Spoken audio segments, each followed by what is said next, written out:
Thank you mga kaibon. Maraming salamat po. Welcome back sa YouTube channel natin mga kaibon. Kumusta po kayong lahat mga kaibon?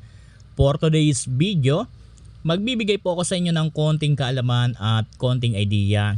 Siguro ko po dito sa topic natin marami tayong kaibon ang makaka-relate po dito. Dahil siguro ko meron tayong mga kaibon ang nakakaranas ng ganitong senaryo sa mga breeder po nila.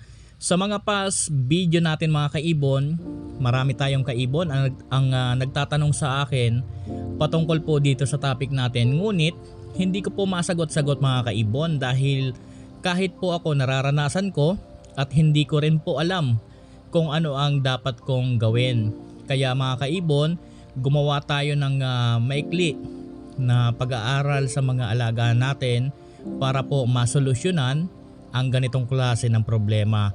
Ang topic natin ngayon mga kaibon, patungkol po ito sa mga breeder natin na kapag nagbi-breed na sila, yung nesting material palaging nilalabas.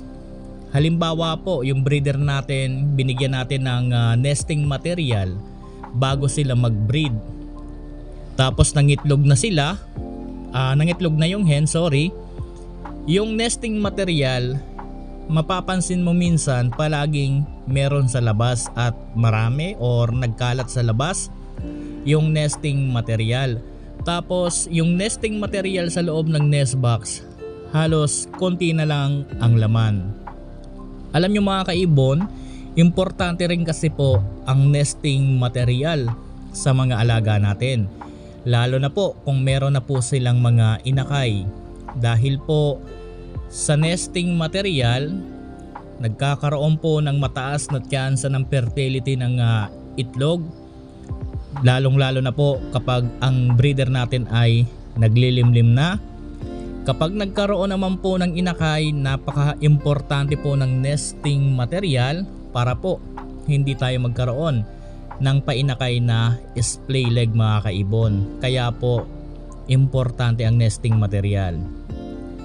Kaso mga kaibon, kagaya nga nito na mga breeder natin na yung nesting material kapag magbi-breed pa lang sila, pinapasok nila yung mga nesting material na binibigay natin. Minsan kapag meron ng itlog, yun na po, yung nesting material nagkalat na po sa labas at nilalabas na ng mga breeder natin. So meron akong mga kaibon na nagtatanong nito sa akin, mga kaibon natin.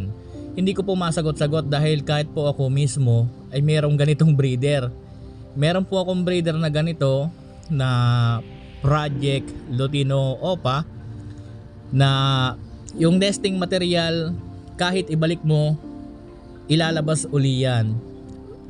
Yung time na nag-nesting po sila bago mag-breed, okay naman. Nung nagkaroon na ng paisa, dalawa, tatlong itlog, doon na nagsimula na yung nesting material, palagi ko nang nakikita sa lapag ng cage. Hindi ko malaman kung alin ang gumagawa, yung hen ba or yung cock ang gumagawa nun. Hindi ko naaabutan. Basta naaabutan ko na lang mga kaibon, talagang yung nesting material nagkalat po sa lapag. Ngayon ang ginagawa ko mga kaibon, kinukuha ko yung nesting material, iniipon ko at binabalik ko. Inaayos ko lang yung pagkalagay. Pero hindi naabot ng hapon, nandun na naman po uli sa lapag. Pag uuwi ko, nandun na naman yung mga nesting sa lapag. Kaya napaisip ako kung anong dapat gawin sa breeder na ganun ang ginagawa. Dahil siyempre nga, importante po ang nesting material. Kaya po, kinukuha ko, binabalik ko, kaso binabalik din sa labas. Hindi naman sobrang kapal ng nesting material sa loob para masabi natin na sobrang init doon dahil manipis yung nesting material doon, kaya hindi natin masasabi. Kung nararanasan ninyo ang ganitong senaryo sa mga breeder po ninyo, ganito po ang ginawa ko na pag-aaral. So napaisip ako kung ano ang dapat gawin. So kumbaga, nag-back to basic tayo ng start nila sa pagbibreed. So yun ang naisip ko agad na paraan. Ano kaya kung bigyan ko ng nesting material kahit merong itlog at naglilimlim? Ngayon mga kaibon, binigyan ko nga ng nesting material na panibago. So far mga kaibon, okay naman. Wala naman pong naging problema. Nag-nesting sila and yung hen, nag-nesting, binalatan yung sanga ng malunggay, ipinasok doon sa loob ng nest box.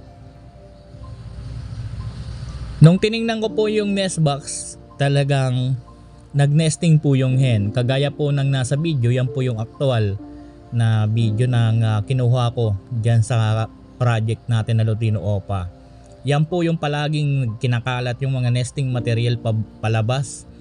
Nung binigyan natin ng nesting material, okay, walang naging problema hanggang ngayon mga kaibon. Siguro kung mga 4 days na ang nakalipas, walang kakalat-kalat sa lapag.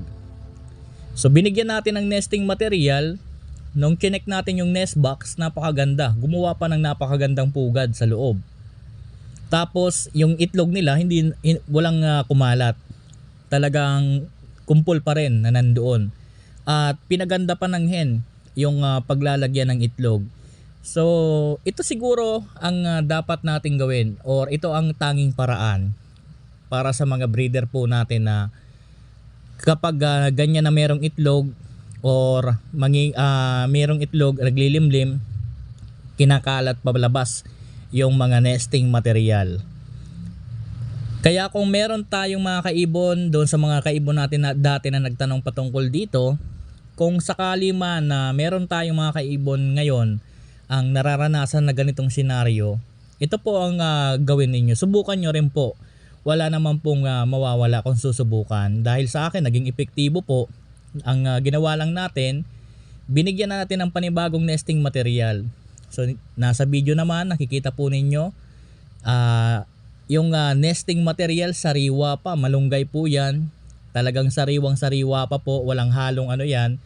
Talagang sariwang sariwa pa na nesting material, pero mayroong itlog na 5. So hanggang ngayon, mula nang ginawa nila yan na nesting dyan sa loob at yung ginawa nilang yung pugad, napakaganda pa ng pagkagawa ng hen, ng pugad niya.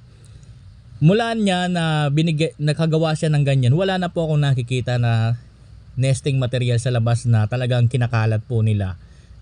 Hindi na rin po niya nilalabas. So siguro, yan lang po ang tanging paraan para sa mga breeder natin na labas-pasok or kaya naman nilalabas lahat yung nesting. Ang tanging paraan siguro, bigyan nyo po ng panibagong nesting material. Dahil kapag kasi mga kaibon, naisip ko kasi, kapag kasi binigyan natin ng nesting material, wala naman ibang purpose ang breeder eh. Once na binigyan mo yan ng nesting material, ipapasok niyan sa loob. So yan nga ang ginawa niya. Ipinasok niya yung nesting material sa loob, gumawa ng pugad, so wala na po siyang nilalabas na nesting material dahil nakagawa na siya ng pugad. So ito siguro ang tanging paraan. Sa mga kaibon natin na nakakaranas ng mga breeder na ganito, na kapag merong itlog, yung nesting material binabawasan ng binabawasan, nilalabas ng nilalabas, kahit na kunin nyo po, kagaya ng ginagawa ko, kinukuha ko uli, iniipon, at binabalik, mamaya't maya nasa labas na uli yung mga nesting material. So kung nakakaranas po kayo ng ganitong senaryo, subukan nyo po itong ginawa ko, baka po sa inyo maging epektibo rin po. Dahil sa akin, ganun po, naging epektibo siya. Ang ginawa lang po natin, binigyan po natin ng panibago or bagong nesting material. So far, wala na pong nilalabas yung breeder natin. Tumigil na po sa paglabas ng mga nesting material na nasa loob. So mga kaibon, na-share ko lang po ito dahil alam nyo, napaka-importante po ng ganitong senaryo. Kasi matagal tayong nagantay na mag-breed yung alaga natin. Ngayon na meron ng itlog, kaya dapat, kumbaga, pahalagahan natin para hindi po masayang yung pag-aantay natin. Kung merong mga tanging paraan na pwedeng maging solution, gawin po natin kung ano yung pwedeng solution na dapat natin gawin. So ito, ginawa natin na solution, isinare ko sa inyo para po makatulong. sa mga kaibon natin na nakakaranas po ng ganitong senaryo. Hanggang dito muna yung video natin mga kaibon. Maraming salamat po. Happy birthday po sa ating lahat. God bless po sa ating lahat mga kaibon.